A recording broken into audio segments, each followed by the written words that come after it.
The Conservatives are the largest party. They don't have an overall majority at this stage. The Prime Minister called this election because she wanted certainty and stability. This doesn't seem to look like certainty and stability.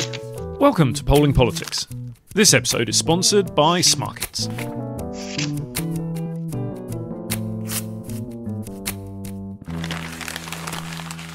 I'm Joe Twyman, co-founder and director of Delta Poll. And I'm freelance journalist Marie Leconte. Our guest this week is Laura Hughes. Laura is political correspondent for the Financial Times. Hello. Hello. Laura's previously written for the Daily Telegraph, including looking into the issue of sexual harassment in Westminster for a number of years. But before we talk about that, it's this week's news. And because it's this week's news, it's Brexit. Oh. Theresa May is in Brussels meeting Jean-Claude Juncker in an attempt to finalise the Brexit deal. This comes in the wake of the most recent resignations from the Cabinet. Former Home Secretary Amber Rudd is back as Work and Pensions Secretary. And we have a new future former Brexit Secretary, Stephen Barclay, the MP for North East Cambridgeshire. Meanwhile, the MP for the 1870s, Jacob Rees-Mogg, has admitted it may take a bit of time to organise a vote of no confidence in the Prime Minister. Marie, cuckoo cachoo? What the fuck? It's a reference to... I'm gonna ignore that and just kind of say what I was going to say. It's a reference anyway. to the coup. Well, oh, right. Coup cachoo. Oh, no, what I've loved, actually, is like the latest development, which is that apparently some MPs did send their letter to Graham Brady, but have already removed it since. Which just feels like such a great kind of like, yeah, definitely doing it, lads, definitely doing it. Look, printed it off. I'm going to show you a picture of it. It's definitely happening. And literally like 6 hours later, be like, Graham, changed my mind. Graham, Graham, can I have it back, please? Yeah. Or I was drunk. That just says, "Dear Graham, hello, happy Christmas." I know, but like a really long kind of, because I feel like people might start reading, the beginning of it. So you say, I have like really grave concerns about the Brexit deal and Theresa May, blah blah blah, and then the end of it, like, anyway, that was that. Kind of just wanted to vent for a bit. So have a bye, lovely Graham. Christmas. Lots of love. The Cabinet. Laura, this is a crazy situation. Do you think Jacob Rees-Mogg has any chance now of becoming the leader he so desperately doesn't want to be? I don't think he will be leader. I don't think he really ever wanted to be. I think he wants to be kingmaker. I think he wants to choose his candidate and help them get to where they want to get to. But it's not looking as though they actually have a candidate behind whom they are rallying behind. I couldn't tell you who they all believe is going to be the next leader if they actually removed Theresa May. I think Dominic Raab seems to be, the whispers I'm hearing, I hate that phrase, but anyway, is that like the Dom Raab operation is very much happening, which, woo, so happy, the enthusiasm. Hey. Well, in terms of the polling, a plurality believe that May should stay in her job, but at the same time, 3/4 of people believe that the negotiations over the EU are going badly. So it's not a great situation, but it could be worse. Comedy Rory Stewart said in a radio interview that 80% of the British public support the deal. Unfortunately, that turned out to not be true. It was just made up. He said, "My sense is the vast majority support it. I'm producing a number to illustrate what I believe." Which is a great attitude. As a pollster, that's just a great attitude to statistics. It's like the Homer Simpson quote about 59% of all statistics being made up. It's really good. But we do know that around about 1 in 5 people does support it. Where do we think it's going to go over the next couple of weeks? Oh, you just don't know. I have always said this, and I'm going to stick to my guns. I think she'll survive. I think she'll survive it out. I think she'll be around next March, maybe April, and she will decide when she wants to step down. She'll probably, remove half her cabinet, put in some young blood, choose someone there she might want to see as Prime Minister and let them fight it out amongst themselves when she thinks there's some stability. The fact they can't get these 48 letters doesn't look good. I think they're divided within themselves, though, as to whether or not now is the time to try and get rid of her, or do you wait for her deal to be defeated in Parliament and then you go and try and remove her. But again, she might win that vote of no confidence and then they're stuck with her for another year at least. or whoever that I feel replaces like her. listening to this, you could just change a few words and it sounds exactly like the conversations we were having about the Labour moderates and Corbyn, that replaced Brexit deal with a general election that was presumably going to be bad. Yeah. But that's the thing that completely baffles me, is that the Conservatives have watched the Labour moderates try and fail repeatedly to get rid of Corbyn, so like just in very recent memory, and then decided to basically do the exact same thing consistently. As we see, I think a lot of people in Westminster, even people who do not necessarily like Theresa May or back her policy-wise, now have some sympathy for her and they're like, actually, no, she should finish the job. Actually, I think, I begrudgingly respect the fact that she's still there, even though everyone's like fighting her. That's exactly the thing that happened with Corbyn. Exactly the same thing. And yeah, it just completely is beyond me how they've managed to watch that unfold and went, we're going to do exactly that. It's really embarrassing to watch. If you think back at the way all the journalists huddled around Jacob, it was just ridiculous scenes in Westminster, as if it was this huge moment. Because also we liked the story, it felt like a moment, and then it really, really wasn't. And the press conference with Jacob leading his group of 5 elderly white men on their charge towards and talking indeterminate about how patience outcomes. is a virtue. And it's like, oh, is it? Because as far as I can tell, your main fucking problem with the deal is the backstop. That will be temporary. So, like... Be patient. Speaking of patience, the DUP, famous for their patience, but also famous for their attitude to the backstop, they've basically gone on strike and refusing to play ball with the government. Labour and the SNP have begun their own discussions about how they can bring the government down. Do we think this sort of horse trading is now the new norm? Is this the shape of things to come? Yeah, it's madness that they're just ignoring the fact that their partner in government has gone on strike and is abstaining repeatedly in this finance bill. Philip Hammond's own bill. Philip Hammond is going to Belfast on Saturday to address the DUP conference, to address the delegates, which will include the DUP MPs who are basically trying to ruin his bill. They would argue they're not doing that. But it's madness. He's going to have to bring out all his best jokes for that, for that conference. I mean, Boris Johnson's also going to be there in the audience. Wow, are they going to do a double act? I will be there. Maria, are you going to the DUP conference? I was not planning to, let's go mad. Maybe I should will. we have a special Special from episode? Belfast. Special episode from Lads on Belfast. tour.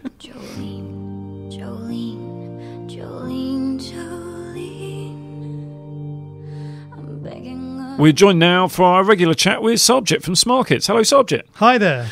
So we've been discussing Brexit because it's the day of the week. Inevitably, of course, this leads to discussions about lots of things, including Theresa May's exit date. Now, I noticed that this has fluctuated around quite a lot over the last week. Do you think Theresa May has ridden out the worst of the storm? She's got to a point where everyone's been gunning for her and every bullet has missed. And, in this kind of thing, you just think, well, look, there's nothing that's going to take her down. It just has to be something completely out of the ordinary. She's like the Terminator, basically. Yeah, she has to be crushed. She cannot be stopped. In an industrial accident. Exactly. And even then, she's got the option of going back in time and coming back and doing it, and going forward in time, whatever it is. Basically, she's unstoppable. And then she becomes governor of California and it works all out in the end. So we've been seeing a lot of action on the market, especially over the last week. We saw 2018 kind of peak up and try and challenge 2019 for her exit date, but 2019's back on top again, 51%. So it's pretty certain she'll be with us till next year. We shall see. And if she does ever leave, we also had the discussion about who would replace her. Now, Dominic Raab seems to be the one that's attracting attention. We discussed him earlier. How's he doing in the market? Well, this has been a really, really exciting market. We've almost had £1 million traded on this market so far. And it changes daily. So the last time I checked, we had the last traded score was Boris Johnson in the lead again. Oh, really? At 11%. Just behind him, just less than 11%, is Sajid Javid. Dominic Raab is pulling up third place in the race so far. So Boris is still hanging on in there as the... he's in, he's out, he's in, he's out. Well, that's been the story of his political career. That's what he's all about, one might say.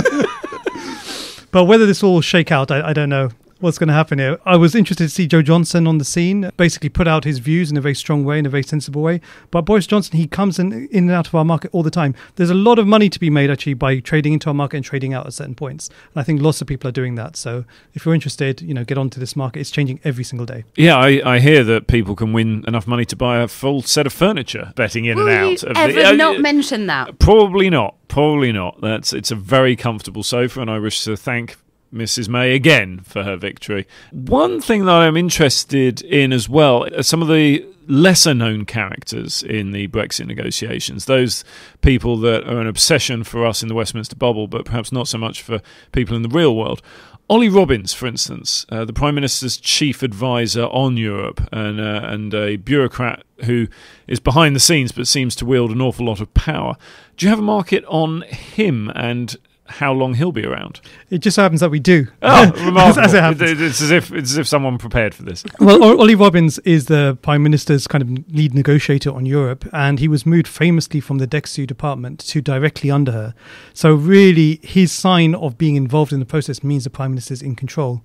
And as much as she's faltered, he's faltered. And at the moment, he's in there strong. He's not due to leave until maybe January, February of next year, which is when Brexit is going to happen and when his job hopefully should become surplus. Wow. And so you're able to bet on things such as that as well. Smarkets has the most comprehensive betting markets of any exchange in the UK. It also has the most interesting markets. So a lot of people come here because they've heard of something in the news and look on our site. And there'll be lots of other markets there that they've not even thought about, that they may have an opinion on and want to move the needle on. Brilliant. Well, thank you, Sarbjit, and thank you once again to Smarkets. Thank you.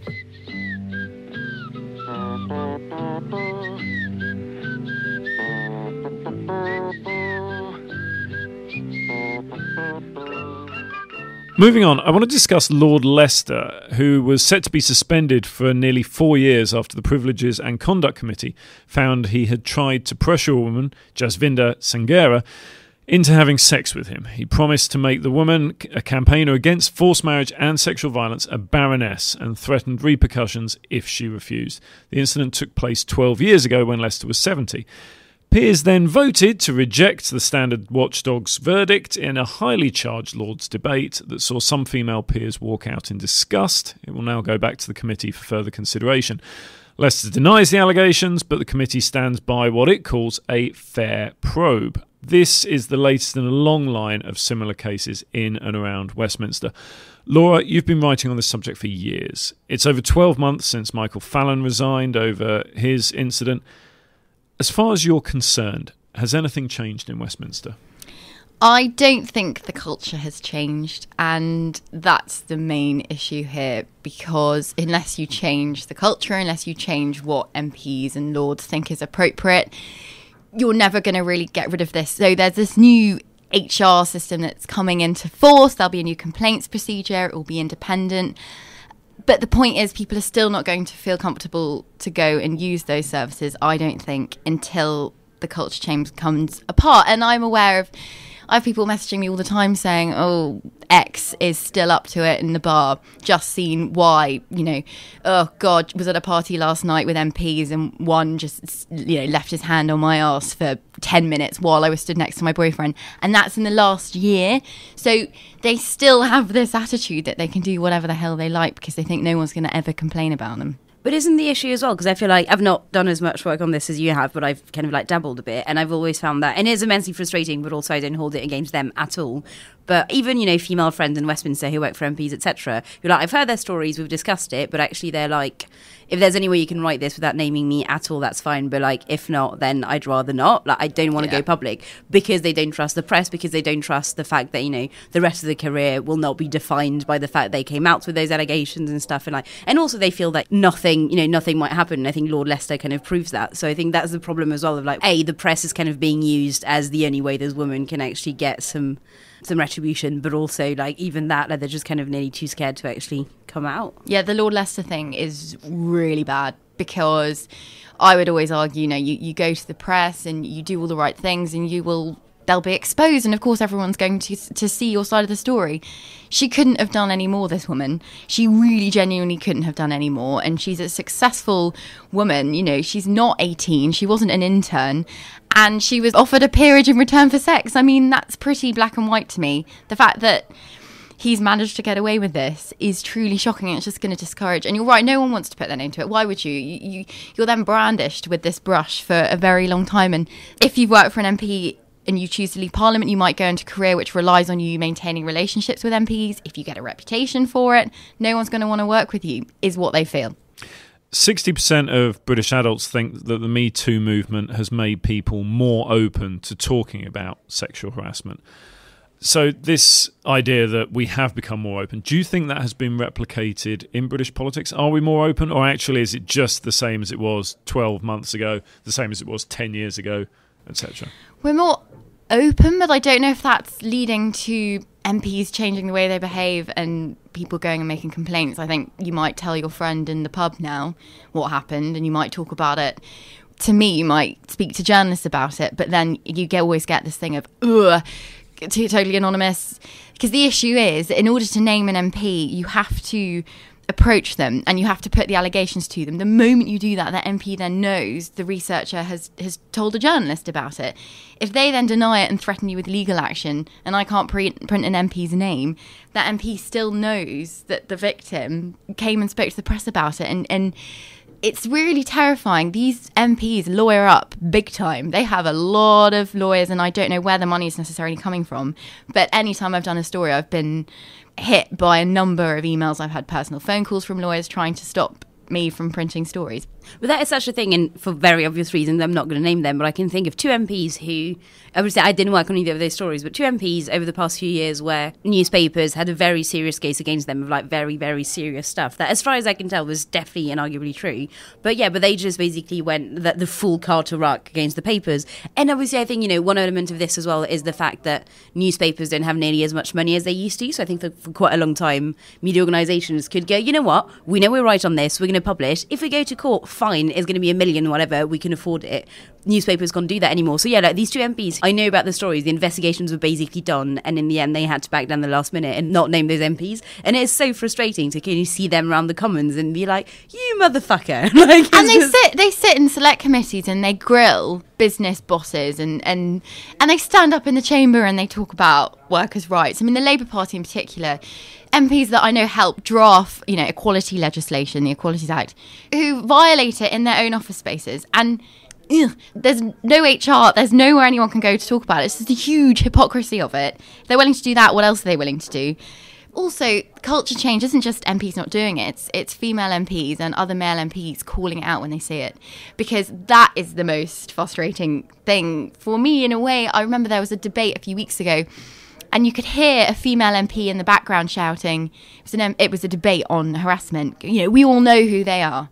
Well, if you all know who they are, what are you doing about them? Are you going up to them and having these conversations? Are you stopping it when you see it? I think a lot of MPs are you using guilty. Parliamentary privilege to name them? Is that allowed? And it's weird how quiet a lot of MPs went when all these stories were coming out. A lot of female MPs, I was surprised they didn't want to talk about it. They didn't want to comment. They didn't want to say anything. It's very sensitive if your mate is suddenly being accused of XYZ. Oh, you know, I've always really liked him. I think he's a really decent MP. I know he's got troubles at home. He might have a drinking problem. And so they don't call out their colleagues. And that's disappointing. Culture change comes from everybody going, whoa, you can't shout at your staff like that or do that. But I feel like that happens a lot with the bullying stuff as well, where similarly, and I think that's happened with Me Too at large, of, I don't know, let's say women coming forward allegations about a man, and then especially I think the male friends of that man going, that doesn't sound like him, like, you know, we've never seen him do something like that, and you're like, well, obviously you wouldn't have. And I think that there's a similar thing for the MPs, where like fellow MPs might go, you know, I'd be really surprised if they really bullied their staff, because actually, you know, we get along super well, and like really nice bloke, really nice woman, whatever. And it's like, but yeah, but again, they're not going to behave like that to you. Also, there is a culture that I have found of young gay men who aren't totally sure about their sexuality being exploited by MPs who are also not sure about their sexuality. And there are vulnerable people that go and work in politics because politics is the first family that they've ever had, and it can attract some young people who had some really awful things happen to them, and that's why they get involved in politics. They might have come to it through university, and then they get to Parliament, and these guys and women, they're demigods. They're gods to them. So when, you know, he puts his hand down your trousers and you're 18, what are you actually meant to do? What are you meant to say? And MPs know this, and they're very clever about it. And there's also, oh, we were drinking, or, oh, he seemed to enjoy it. He'd been flirting with me all day. She'd been flirting with me all day. Oh, look what she wore to work. That attitude still prevails a lot. Oh, there are so many anecdotes that I've never been able to write about the kinds of things that MPs say to each other. There was one awful story, sums it up, I think, of a young woman, in a lift and 2 MPs basically joking about whether or not they'd like to sleep with her and make sure we don't, this. And this is really recently. And MPs from different parties. Are there cases that you can't prove but you are certain happened that haven't come out? Yes. You my God. I mean, there should several be, there is an MP who I believe the police should be talking to, and he should go to court, but it won't come out. There are others who just should not be allowed inside Parliament, let alone sat there as an MP. I chatted to Bim Aflami for the book, and he made a really good point, which I keep thinking about and coming back to, which is that he was like, the overwhelming majority of MPs, basically most of what happens in their brain is that on the one hand, they're complete neurotic messes, and on the other, they've got a massive ego, and actually nearly everything bad MPs do comes from the relationship between those two parts of their brain of being a neurotic mess and also having a huge ego, and kind of how that interacts really badly inside a person. And I think that's why occasionally, I think you may even get genuine people who, MPs who will crack and be like, I didn't mean to do that, I'm really lost, I don't know what I'm doing, whatever. I think that doesn't even necessarily need to be them lying, but it's but you're still doing it, so. Yeah, and the pressure that they're under is huge, and no one's really checking in on MPs, I don't think. And so when they explode because they've got 1,000 things to do, they take it out on their staff. But then some are just, their egos are so big that they ask their staff to open the window in a certain way and take the lid off their water bottle before they get to it, and just crazy little things that... Can you tell us who asks for their... Could you do a sort of interpretive dance, and then we could try and work out who it is? Should we do it soon? I'm leaving MPs. I can tell. Now that you've done that, I definitely know who you mean. Wow, him. That's remarkable. On a more serious point, do you think, from what you've said then, that Westminster is worse than the typical workplace in Britain, or the typical workplace where there's a similar sort of power dynamic? Is there something particularly unusual and nasty about politics? Yeah, there's been no HR. There is no HR. If you work for your MP, you're basically working in a small office and you're in your team. If you want to complain about your line manager, you have to complain to your line manager, who is your boss. So that's the problem. If I had an issue at work, I know there is an HR department. Most people have some kind of HR department. Parliament is 650 small businesses without anywhere for anyone to go to. In the past, you would maybe complain to the party. It might go to the whip's office. Whips aren't likely to do anything about it because they don't want to damage their reputation, or they do have a word with MPs. You've really got to be careful. I'm aware of that, of whips telling MPs off, but whether or not that changes their behaviour, I don't know. But isn't it, I feel like one of the issues as well we've not touched upon so far, I think, is the nature of party politics. And actually, I think that's what happened, if I remember correctly, to Bex Bailey. Basically people saying, so either I think for people, not in her case, but internally going, actually, I know that if I come out, that might hurt the party. Or even people actually telling them in senior positions to them, if they come out and say, this happened to me, what can I do? Of them, actually, if this comes out in the papers, that it would make the party look bad. And I think, as you said earlier, a lot of people, especially young people who get into politics, probably didn't have many friends at school or at university, didn't really feel part of a gang at any point, and then they've got their kind of home and family of the party, and how can you put yourself above the party, and how can you harm us? Yeah, if you complain about, we know his behaviour is inappropriate, we're really sorry, but if you complain, then we're going to possibly face a by-election, and that takes us further away from getting into government and ending austerity. Do you want to be responsible for not ending austerity? They're very good at turning it around and making people... Do you want people to be in food banks because of your... Yeah, I can understand. So given all that you've said, do you think it's inevitable that these incidents will continue to occur, no matter how isolated they might turn out to be? Do you think this is just what happens? I think the bullying one is a hard one because it's also harder to prove, and there are a lot of shouty, angry MPs, and it's a high-pressured environment, and that's why we all get into it. That will continue. I continue to see MPs yelling at staff, just walking around Parliament.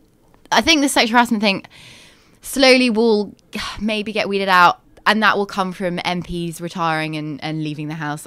I think the younger generation are a bit more savvy about what they can and can't do. And a bit more savvy, or just a bit better behaved, better human beings? Well, both, because, I think if you've been an MP for 40 years, there was no social media, there was no HR, where on earth was this stuff ever going to end up?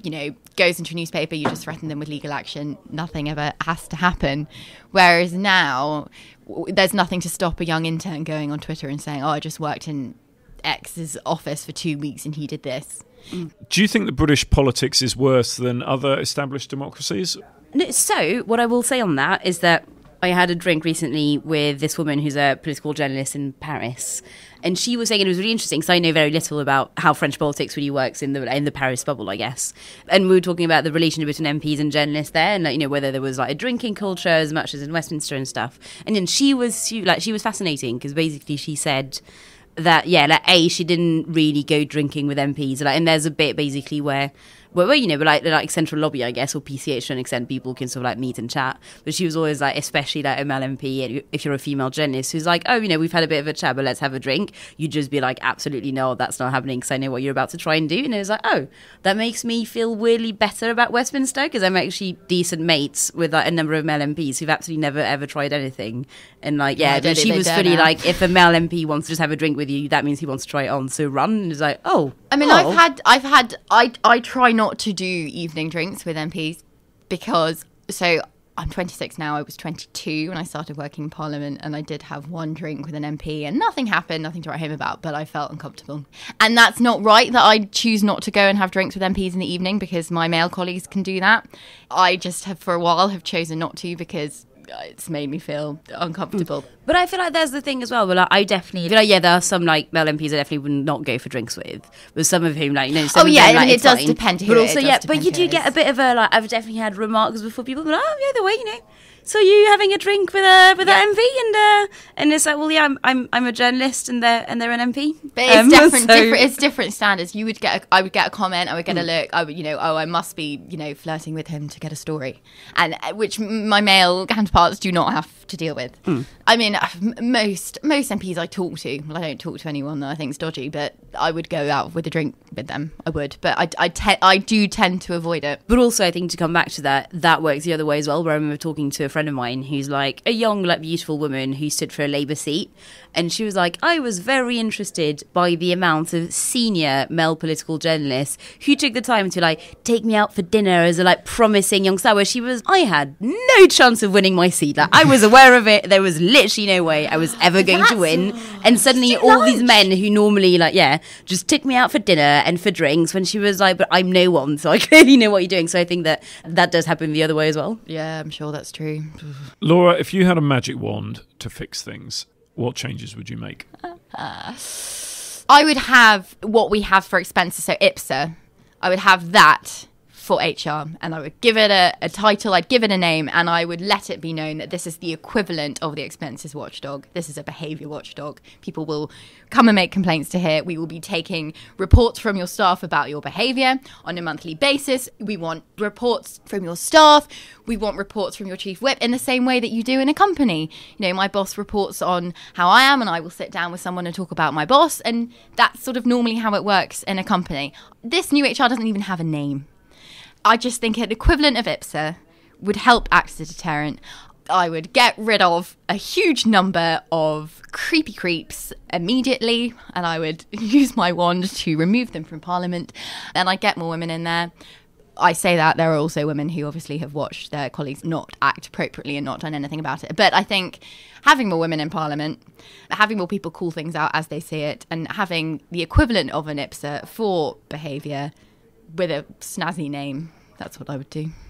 I would say the one thing I'd add, I agree with all of this, is that I think that parliamentary staffers should be hired by a body that's not political. So the same way that some people work for the House of Commons, so some of the staff who work there are just employed by the House of Commons. I think that should be the same. It should not be up to the MPs or to the parties to hire staff. And obviously, I think the actual hiring would be done by them. But in terms of the structure, you would have just the House of Commons or some body, because then that's how you change it from having 650 tiny offices, which I think would help with their general culture as well. Moving on then. Oh god, this feels really uncomfortable to do. So I could have kept going for about 3 hours. Exactly. So just before we reveal our list of MPs who have sexually harassed us, Laura, are you a fan of biscuits? I am a fan of biscuits. I'm British. You're a fan of biscuits. That's good to know. And what would you say is your favourite biscuit? Digestives. I know that's really boring, but I love digestives. Now, what configuration of digestives? Plain. Plain. I do like them with chocolate, but I do like plain ones. Marie? To dip into things. Oh, I just what's love the, the what's texture the of ginger them. thing? The ginger nuts. Ginger nuts. I quite like ginger nuts. I mean, I don't think I've ever bought biscuits, but if they're there, I do quite like ginger nuts. Or like, is it like speculoos? Like, Yes. Oh. So those Yeah, no, I I could know what generally you mean. probably eat about like The 20 little ones in one that come go. with Just a coffee note for the sometimes, listener yeah, that they're I'm right there. pretending I know what they're talking about, but I have no idea. Oh no, I love that flavour. Jesus, all right, salt of the earth. What do you think the nation's favourite biscuit is? Maybe a custard cream. Custard cream? Oh, I don't know. It's good, but it's not right. Rich tea. MLC? Rich tea? That was my instinct. I thought, no, people will get too boring. Have you met British people? No, but that's why I tried to liven it up with a custard cream. Custard creams come in 6th Woo! place. Rich tea, well down. But actually equal with Jimmy. Hobnob! Edit that out. Sorry. You don't need to edit it out. Okay. But you could say it with slightly less excitement. you know, it's up to you. There are, oh God, did someone explain there are no prizes for getting this right? I'm sorry if that wasn't explained beforehand. You said there were biscuits. I thought this was leading to something. You can have a bourbon or a jammy dodger, but that's, Oh God! Anyway, you sorry. see, jammy dodgers are my favourite. I go for jammy dodger every time. But I just know that they're in Doctor Who. It's a child's but biscuit. I've never eaten them. Sorry. The Doctor fooled the Daleks with them. Are you throwing biscuit snobbery at my Jammy in my Dodger is direction? something you serve at a children's birthday party. Well, maybe that's what I like about them. I like party rings. I do like party rings. I don't think party rings are even on the list. Chocolate digestives are top, followed by digestives. So you're relatively I'm British. you're relatively mainstream, and then ginger biscuits at number 3. I can't stand ginger biscuits. Really? No, don't like them at all. Then bourbons, then hobnobs, or hobnobs as you prefer to characterise them. And then custard cream. So there we have it. Laura, thank you very much for coming along. It's been delightful to talk to you, and we're now going to have a long discussion off record about all the accusations. There was sadly no time for our interview with about the. Just time for a quick look at Graham Brady as he counts his letters. 6, 7, 8. Oh no, back to 7. Thank you to Sarbjit Bakhshi. This episode was sponsored by Smarkets. Thank you very much. We'll see you next week. Please remember to like, subscribe, review, all these different things that help people hear about us, and do tell all of your friends and many of the people that you don't know, even if you haven't enjoyed the podcast. This is a Podo podcast produced by Nick Hilton, and our theme tune is by Joe Button. For more details, go to podopods.com, and for sales and advertising, email nick@podopods.com. And yes, that's spelled PODOTPODS.com.